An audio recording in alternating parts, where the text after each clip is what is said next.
I talk about how much difference your attitude can make to your enjoyment of life and actually your health, even in other aspects as you age.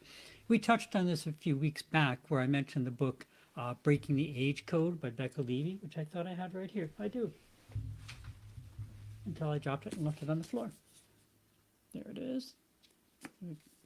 Uncover her name.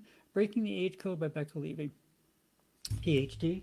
And fascinating book. I keep reading it bit by bit by bit and making notes and things like that. And what I had mentioned a couple of weeks ago was that there is strong evidence that having a positive attitude about aging throughout your life can add up to 7.5 years more of life added on to your lifespan compared to the more typical, particularly in the US, negative age beliefs. So we also spoke how these negative beliefs about aging bombard us when, all the way from the time we're infants right up through when we become the target of this hurtful speech as we get older. And as I continue to read through the book, the results of Becca's and other studies just continue to astound me, frankly.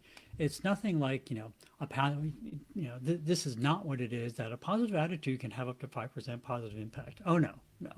It's more in the magnitude of people with, and actually one of the examples they use, APOE, it's a gene expression, epsilon 4. That particular gene is also called the dementia gene. And people who get that are far more likely to have dementia. I think it was 10% of the population or something has that. But now, are you ready for this? This is basically or strictly based upon attitude. People who have that gene, who are usually much more likely to get dementia, are 47% less likely to get dementia if they live their lives with a positive attitude towards aging. So if you're in that group where you're really at risk for dementia, but you had a good attitude, you're less than half as likely to end up with dementia. Matter of fact, it improves your chances so much, you're actually lower than the overall pool of people based solely upon your attitude towards aging. And yes, that study it was corrected for all the common variables that might confound or bias the results. This is not cherry picking numbers.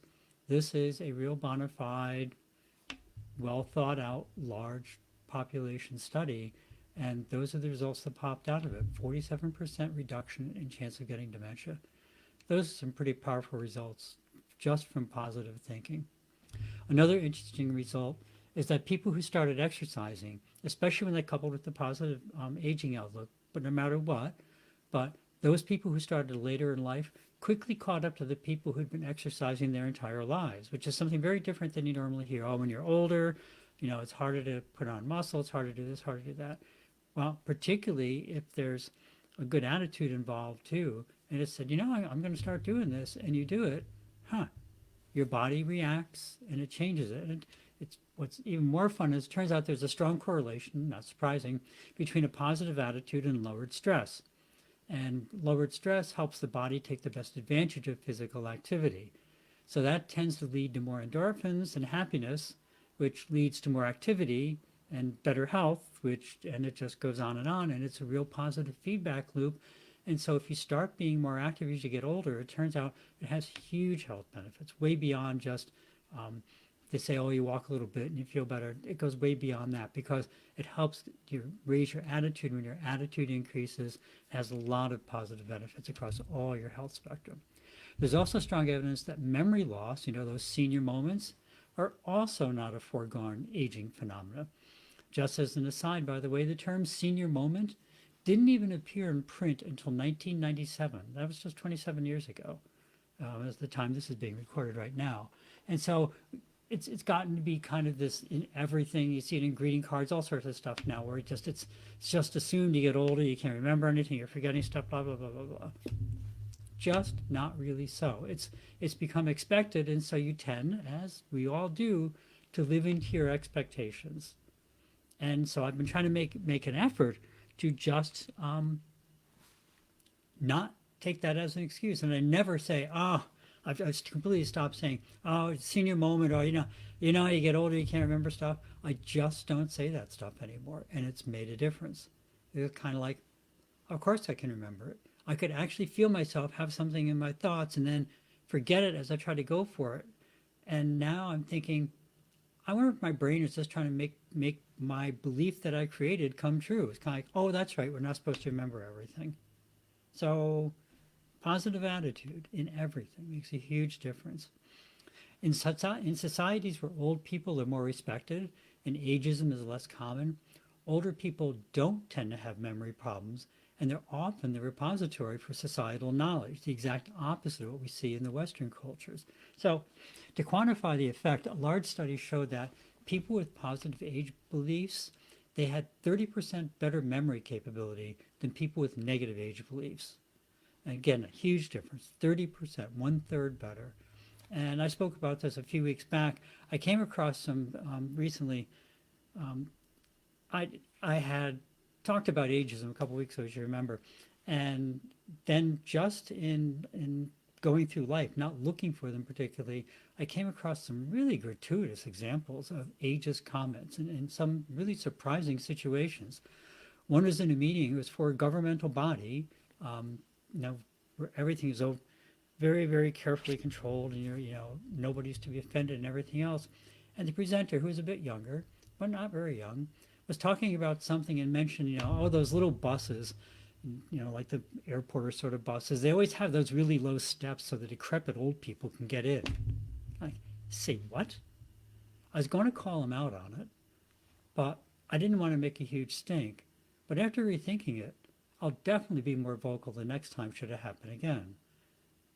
There was just there was no reason. The statement really floored me because there was zero reason to put it in that context. And at least six people, maybe more, on the call were in our 60s or well older.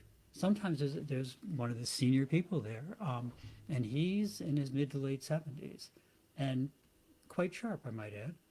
And so it just seems to become just things you say.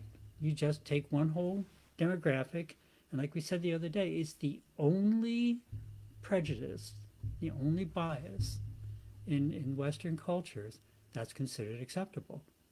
All the other things, you can't say this, you can't do that, you can't offend this, all these other special groups.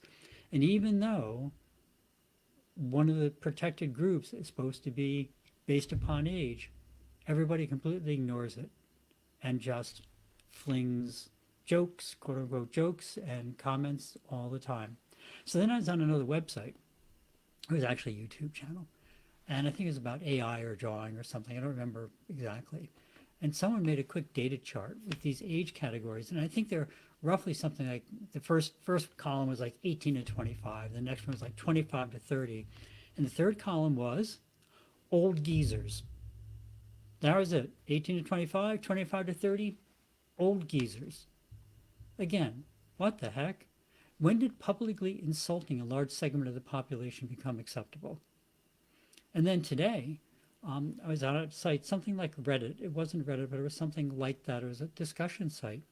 Someone, because I was looking up stuff, remember last week we also talked about login.gov and Social Security and how that program's coming. And I'm going to put a course together for that. But someone made a comment about login.gov, the identity program I talked about last week. And they closed the comment with, I'm pretty tech savvy, and it wasn't clear to me. Imagine how difficult it would be for some boomer, with an exclamation point. Hey, buddy, why don't you tune into my upcoming course on how to create a login.gov account? The inherent presumption there, the deeply embedded assumption that anyone older than, but certainly anyone who's old, obviously couldn't learn something new, especially if it involved a computer. But what is fascinating, sort of like when you finally discover the secret to something, once you become aware of this, then you can kind of stand back and look at your own attitude, of course, but also look at other people's attitudes. And once you know what to look for, it becomes really fascinating how people kind of just undermine themselves. There's a regular column in the Wall Street Journal called Retirement Rookies, and it's about a slightly older couple, and they both retired around the end of 2022.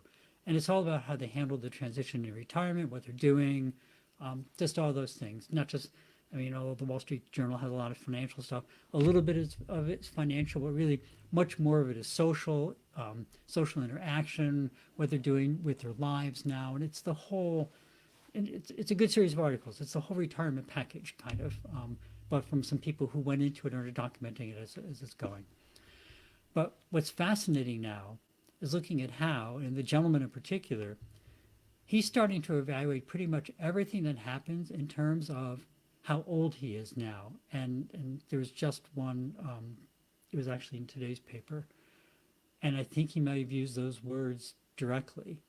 And he had an eye issue, and immediately he went down this rabbit hole of, oh, it could be this, it could be that. What am I going to do if I go blind? What happens with these things? And we thought we were going to have health, but that didn't come out of the blue, right? That's been being trained into him for a long time. And again, for reference, he's 66.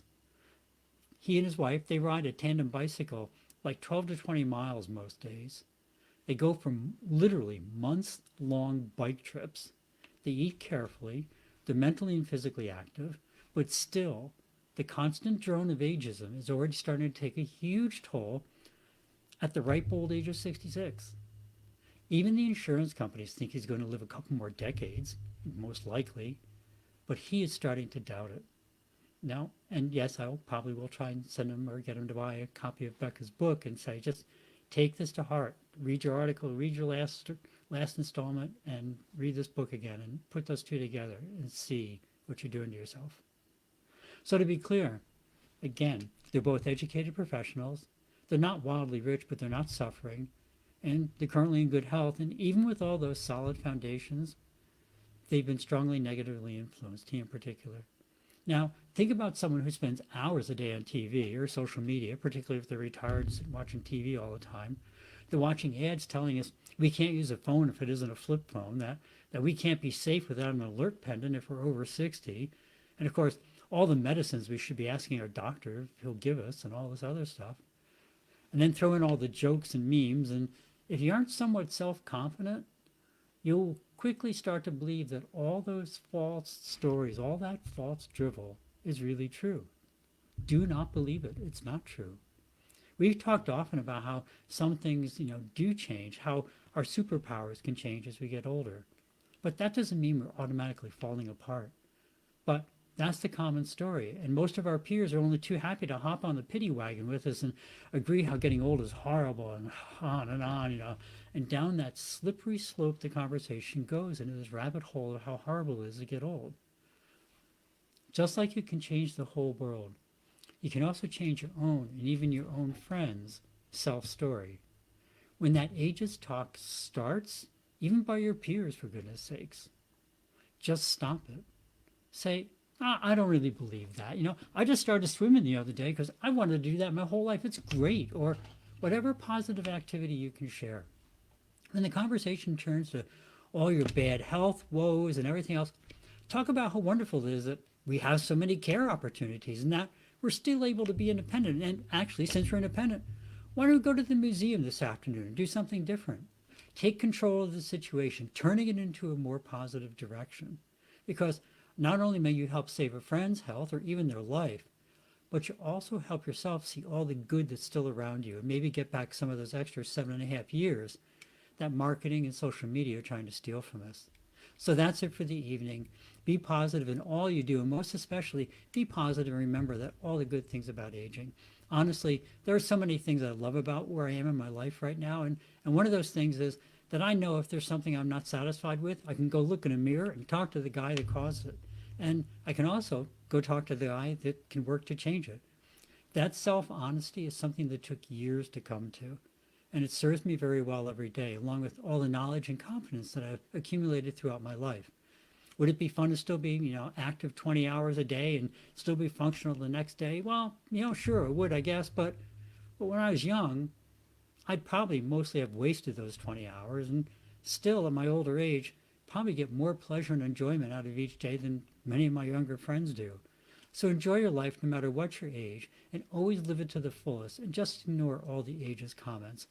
Keep a positive attitude towards aging. Keep a positive attitude towards life. That will be your best insurance against anything that comes your way. Many of the things you hear just aren't true.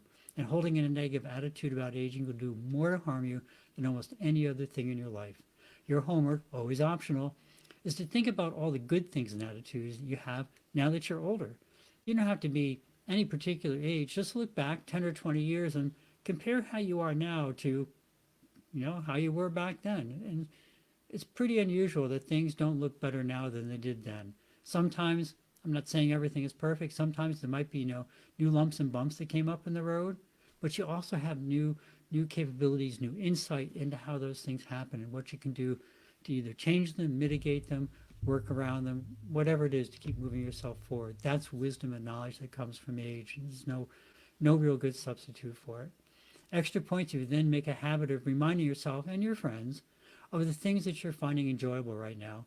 Use those positive attitudes to redirect the negative conversations and to get everyone back to focusing on the many positives that still come into our lives every single day. So thank you very much. As always, remember ukr7.com, links to Ukraine war, which is still going on very strongly, wars in Israel, the Mideast. There's a lot of things going on.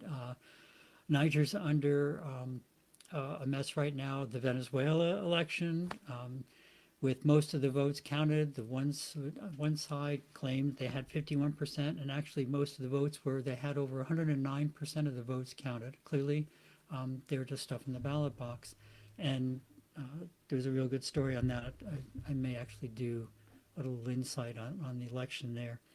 But, there's a lot of things going on in a lot of different places that really need some support and your thoughts and prayers. World Central Kitchen, operating where disasters are throughout the world. Support, another good place to support, WCK.org.